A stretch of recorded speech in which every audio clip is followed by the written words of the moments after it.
ہوتا ہے وہ کمزور سے اپنے آپ کو بڑا سمجھنے لگتا ہے.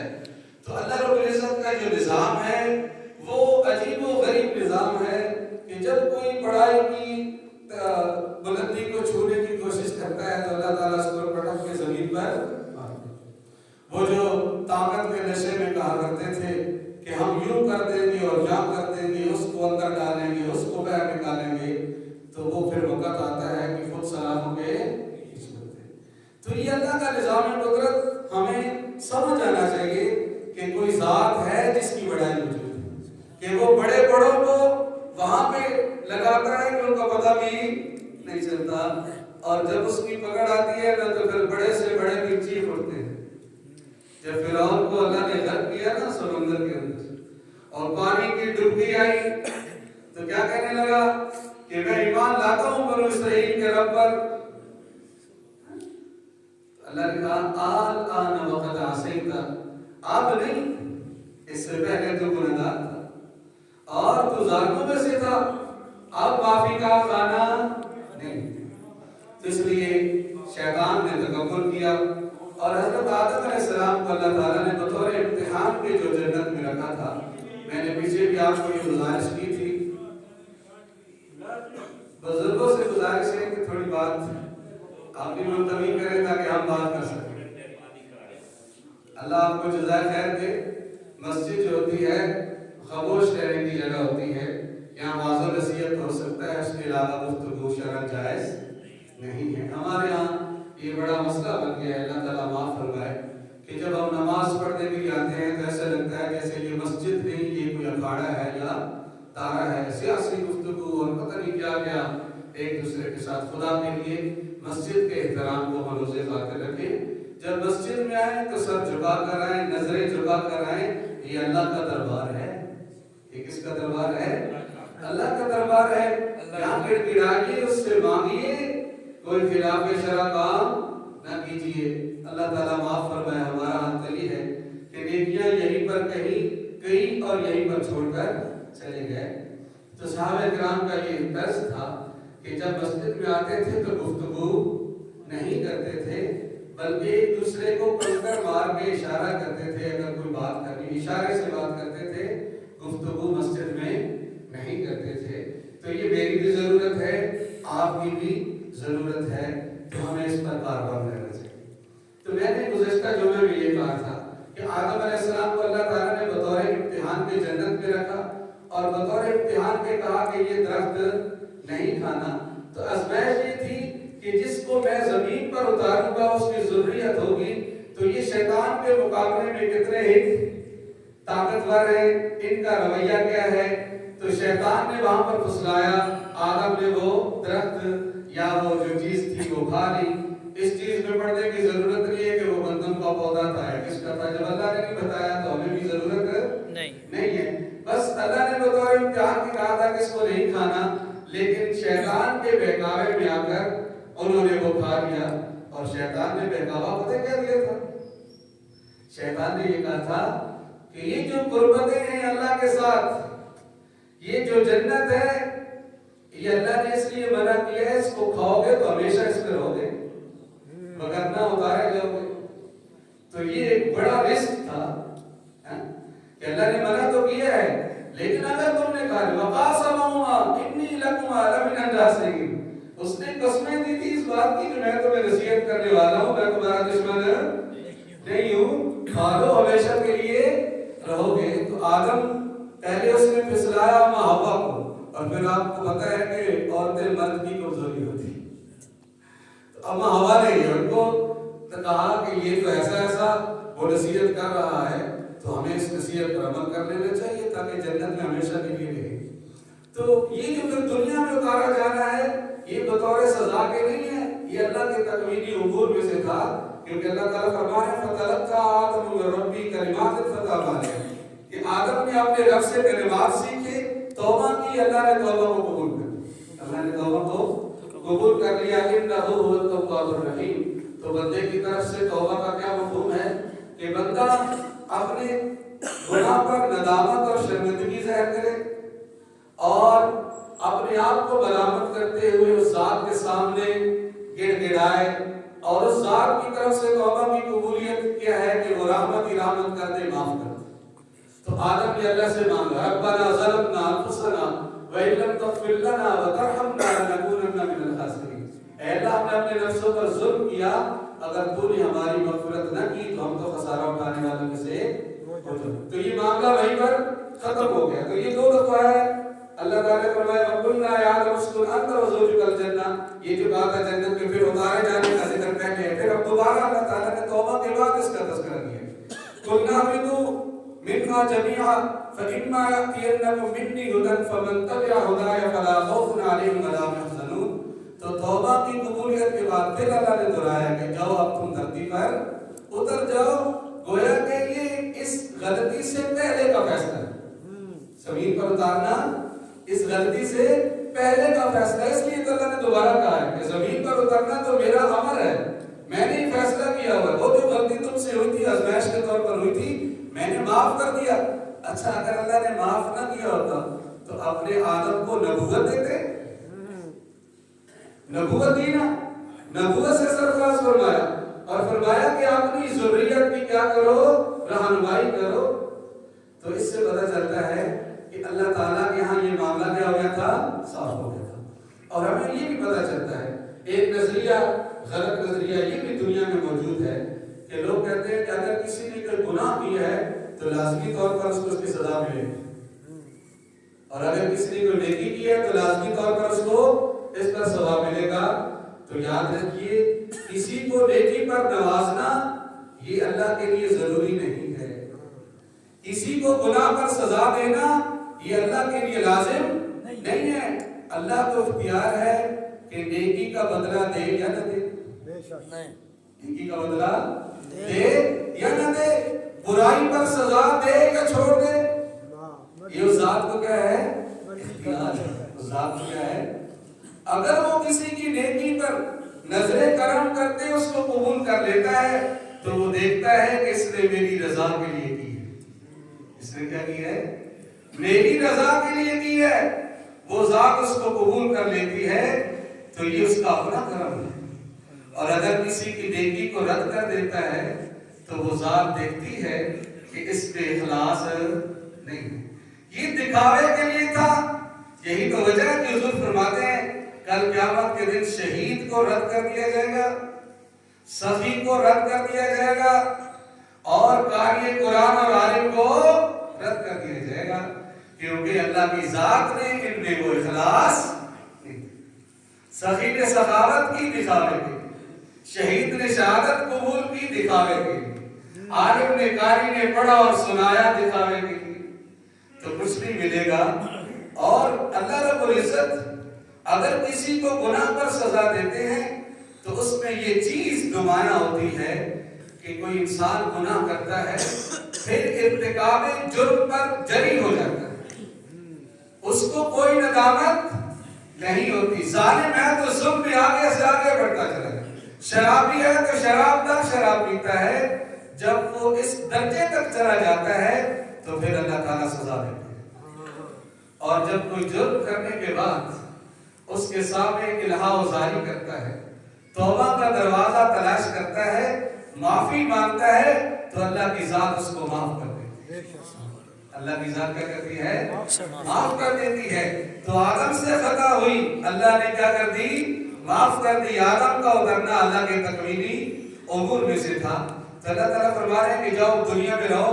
فَإِمَّا يَأْتِيَنَّكُم مِّنِّي هُدًى فَمَن تَبِعَ هُدَايَ فَلَا خَوْفٌ عَلَيْهِمْ وَلَا هُمْ يَحْزَنُونَ. کہ ہماری طرف سے ہدایت تمہاری طرف پہنچے گی، جو اس ہدایت کی پیروی کرے گا اس پر کوئی خوف اور غم نہیں ہوگا. تو دیکھیں اللہ کی ذات تک رستہ پانے کے لیے دو ہی طریقے ہیں. کتنے طریقے ہیں، دو ہی طریقے ہیں. یا تو براہ راست اللہ کی ذات کسی اپنے بندے پر اپنی وحی نازل کرے. کیا کرے، اپنی وحی نازل کرے اور بتلائے کہ میں تیرا رب ہوں، یہ میرا کلام ہے. تو یہ ہے اللہ تک پہنچنے کا راستہ. یا یہ ہے کہ اس اللہ کے بھیجے ہوئے رسول کی پیروی کی جائے، اس کے بتائے ہوئے کو آمین کہا جائے، اس پر یقین کیا جائے، پھر اللہ کی ذات تک پہنچا جا سکتا ہے. اس کے علاوہ تیسرا رستہ اللہ کی ذات کی پہچان کا کوئی نہیں. اللہ کی ذات کا پہچان کا کوئی نہیں. تو یہ تسلسل ہے. نبی کے نیچے صحابی ہے, صحابی کے نیچے تابعی ہے, جی تابعی ہے, تابعی کے بعد کون ہو گئے؟ امت کے وہ صلحاء ہیں, امت کے وہ فقہاء ہیں, امت کے وہ محدثین ہیں جنہوں نے اس ورثہ نبوت کو محفوظ کیا ہے. تو میں اٹھ کر کہوں اے باپ تو صحیح کوئی نہیں جی, ہاں جی, بیٹا کہے اے باپا تو صحیح کوئی نہیں, اے شہاد تو آیا ہے نا, باپا تو صحیح کوئی نہیں, بھائی باپا تیرے وجود کا سبب ہے. امام بخاری بابا ہے, امام ابو حنیفہ بابا ہے, وہ تیرے دین کی حفاظت کا سبب ہے, اور تو کہتا ہے باپ تو صحیح کوئی. ارے تجھے کیا پتا کہ یہ جو برگزیدہ ہستیاں ہیں جنہوں نے رسول اللہ کا کلمہ پڑھا ہے, اللہ تعالیٰ نے ان کو جو تاثیر دی ہے, ان کی پیروی میں جو اللہ تعالیٰ نے ہدایت رکھی ہے, یہ تو پہلی قوموں میں اللہ تعالیٰ نے بابوں کے اندر اتنی تاثیر رکھی تھی. آپ نے سنا نا قصہ کہ جس نے 99 قتل کیے تھے اور 100 پورے کیے تھے, اسی کو جو کہتا تھا باپ میں تو صحیح کوئی نہیں, خبردار تیری کوئی کافی نہیں, تو 99 قتل کر چکا ہے, اب تیرے لیے جہنم ہی ہے. تو اس نے کہا اچھا اگر یہ بات ہے تو پھر 100 ہی پورے کر دیتے. اس نے کہا چل تو بھی انہیں کے ساتھ. تو پھر وہ کس کے پاس گیا تھا؟ بابے کے پاس نہیں گیا تھا, وہ انبیاء کی جو وراثت کا مالک تھا عالم, اس کے پاس گیا تھا. اس نے رہنمائی کی تھی بابوں کی بستی پر, نیکوں کی بستی پر, کہ صاحب جائیے وہاں نیک لوگ رہتے ہیں, ان کی صحبت اٹھائیے, یہ پاپ دھل جائے گا, یہ 100 قتل کا پاپ دھل جائے گا. ارے ابھی وہ پہنچا نہ تھا کہ بخشش ہو گئی. ابھی وہ وہاں پہنچا ہی نہیں تھا. یہ میں بات نہیں کر رہا, یہ رسول اللہ کی حدیث سنانا. کس کی حدیث ہے؟ رسول اللہ کی. اگر اسی طرح تو باپے تے شہی کوئی نہیں, کٹتا نبی تے شہی کوئی نہیں, تو علم کا جو رستہ تھا, جو لین تھی, جو سینہ بسینہ ایک تعلق تھا, تو اس کو کاٹ کے کہتا ہے کہ وہ شہی کوئی نہیں. ارے ظالم, ان کی محنت کو تو نے کیسے پیچھے کر. اور اللہ معاف کرے, ایک بیماری اور بھی میں ابھی اس کو آگے بیان کروں گا کہ ہمارے اوپر میں بھی کچھ چیزیں ایسی آ گئی ہیں جس کو بنیاد بنا کر ایسے ملحد قسم کے لوگ پھر اٹیک کرتے ہیں کہ ہم بھی بابے کی کرامتیں بیان کرتے ہیں, بابے کا وہ سنت کا رستہ بیان نہیں کرتے. جس سنت کو اپنا کر اللہ نے اس کو جس مقام تک پہنچایا تھا وہ رستہ نہیں بتاتے, صرف کرامتیں بتاتے ہیں. خدا کے لیے آقا کی پیروی کا وہ رستہ جو اس نے اپنایا تھا, اس لیے تو اس کے ہاتھ میں خرق عادت چیزیں ظاہر ہوتی تھی اور اس کی بنیاد پر لوگ ہدایت پاتے تھے. ہم نے اوپر کی بات کو پکڑ لیا, نیچے کا جو تسلسل تھا اس کو بیان کرنا چھوڑ دیا. تو جس سنت کو اپنا کر وہ اس فیض تک پہنچے تھے, اس مرتبے تک پہنچے تھے, ہم نے اس کو بتانا چھوڑ دیا. کرامتیں بیان کی تو اہل عقل نے انکار کرنا. الحاد والوں کو رستہ مل گیا دین پر وار کرنے کا, جہاں پر ان کا قصور ہے اسی درجے میں ہمارا بھی قصور ہے. ہم نے صرف کرامت کو بیان کیا ہے, صاحب کرامت کے اوصاف کو بیان نہیں کیا. صاحب کرامت کے اوصاف کیا ہوتے ہیں؟ ملا جیمن رحمت اللہ علیہ, اللہ بر صغیر پاک و ہند کے بہت بڑے عالم ہیں. اور عالمگیر بادشاہ جیسے بادشاہ وقت کے استاد. سنت اس قدر رچی بسی ہے, اس قدر اپنائی ہوئی ہے کہ دیکھنے والے سمجھتے ہیں کہ یہ رسول اللہ کا غلام جا رہا ہے. ایک دفعہ بازار میں تشریف لائے, کہا لوگوں میں آج تمہیں رسول اللہ کی چال چل کے دکھاؤں گا. کیا کروں گا؟ رسول اللہ کی چال چل کے دکھاؤں گا. تو جب وہ بازار میں چلے گا, رسول اللہ کی چال مسلم نے بھی دیکھا, ہندو نے بھی دیکھا, عیسائی نے بھی دیکھا کہ رسول اللہ کیسے چلتے تھے. تو ایمان والوں کا ایمان اور پختہ ہو گیا. بے ایمانوں نے کلمہ پڑھ لیا, بے ایمانوں نے کلمہ پڑھ لیا. تو یہ ملا جیون بابا نہیں تھا جناب, یہ بابا نہیں تھا, یہ تو آتا بابا تو صحیح کوئی نہیں. تو کیا کیا؟ رسول اللہ کی چال چل کے دکھائی, لوگوں کی ہدایت کا ذریعہ بن گیا. سبحان اللہ. یہ ہے کہ اللہ تعالیٰ فرما رہے ہیں کہ جو میری طرف سے ہدایت پہنچے, جو اس کو اپنائے گا اس پر نہ کوئی خوف ہوگا نہ کوئی غم ہوگا. تو اللہ تک پہنچنے کے دو ہی راستے ہیں, علم کے دو ہی راستے ہیں. یا تو براہ راست اللہ کسی بندے پر وحی کرے وہ انبیاء, یا جو انبیاء کے پیچھے چلے, انبیاء کا علم اس کو اپنے سینے میں سمائے تو وہ اللہ تک پہنچ سکتا ہے. تیسرا راستہ کوئی نہیں. اگر کوئی کوشش کرے گا بھی صحیح تو گمراہی میں گرے گا, کھڈے میں گرے گا, ہدایت کو نہیں ملے گا. تو اللہ تعالیٰ نے فرما رہے والذین کفروا وکذبوا بآیاتنا اولئک اصحاب النار هم فیہا خالدون. وہ لوگ جنہوں نے کفر کیا, کفر کا معنی ہوتا ہے کہ حق کو چھپانا, حق کو چھپانا. تو اس لیے وہ علامہ اقبال نے کہا تھا نا کہ ہم ہیں کافروں کے کافر, کافر ہے خدا ہمارا, کافر ہے خدا ہمارا.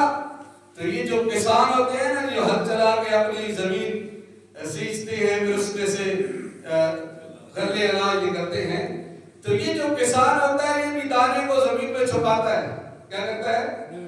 چھپاتا ہے. جب چھپاتا ہے تو پھر جا کے پودا نکلتا ہے. تو کافر چھپانے والے کو کہتے ہیں حکیم. تو یہ جو کافر ہوتا ہے یہ حق کے مقابلے میں باطل کو اجاگر کرتا ہے, حق کو چھپاتا ہے. اس لیے اس کو کیا کہتے ہیں؟ کافر. کیا کہتے ہیں؟ کافر. کسان کو بھی کافر اسی وجہ سے کہتے ہیں عربی میں کہ وہ دانے کو چھپاتا ہے. تو والذین کفروا وکذبوا بآیاتنا, وہ لوگ جنہوں نے ہماری آیات کو انکار کیا, جھٹلایا. تو یہ آیات کیا چیز ہے؟ آپ بارہ سنتے رہتے ہیں کہ قرآن مجید کی آیت. تو آیت کا معنی کیا ہے, اس کی گہرائی کیا ہے؟ تو یہ جو لفظ آیت ہے, اگر اس کا اردو میں کوئی ترجمہ ہو سکتا ہے تو وہ علامت اور نشانی کا ہو سکتا ہے. کیا ہو سکتا ہے؟ علامت اور نشانی کا ہو سکتا ہے. اور علامت اور نشانی کے اندر یہ چیز پائی جاتی ہے کہ وہ کسی چیز کی طرف رہنمائی کرتی ہے. کیا رہتی ہے؟ اپنے سادے لفظوں میں آپ کو سمجھاؤں کہ ہر مربے کی وٹ پہ ایک پتھر ہوتا ہے. کیا ہوتا ہے؟ پتھر. ایک پتھر ہوتا ہے. وہ پتھر نشاندہی کرتا ہے کہ اس تو پیچھے مربع ہے, کس تو آگے مربع ہے. اور ایک بات یہ بھی ساتھ سن لیں, رسول پاک صلی اللہ علیہ وسلم کی طرف سے بڑی سخت وعید ہے کہ جو زمین کی نشانی چراتا ہے اس سے بڑا مجرم دنیا میں کوئی نہیں. کہ تسی وہ وٹے کتنے رکھے ہوئے نو جی, یا کہ اگے پیچھے, یا ایک اور اترے والی مشین نہیں ہوتی وہ کھلارن واسطے بابیاں بیچ تلنے ہوئے ہے کہ نہیں. تو یہ بڑا جرم ہے, یہ بڑا, جن کے یہاں ابھی بھی وہ موجود ہے وہ کوشش کریں کہ جس جگہ تھے اس جگہ پہنچا دیں, ورنہ باپی اور اتنے ٹکے کریں. تو میں بتا رہا تھا کہ آیت کا معنی کیا ہوتا ہے؟ نشانی. اور یہ نشانی کسی چیز کی طرف رہنمائی کرتی ہے. تو آیت کا مفہوم قرآن میں 4 معنی میں آیا ہے. کتنے معنی میں؟ 4 معنی. ایک تو محض علامت اور نشانی کے طور پر آیا ہے. ایک آثار قدرت جو اللہ نے چیزیں بنائی ہیں, یہ بات کی طرف رہنمائی کرتے ہیں کہ کسی ذات نے ان کو بنایا ہے. یہ اللہ کی طرف رہنمائی کرتے ہیں کہ کوئی ذات ہے.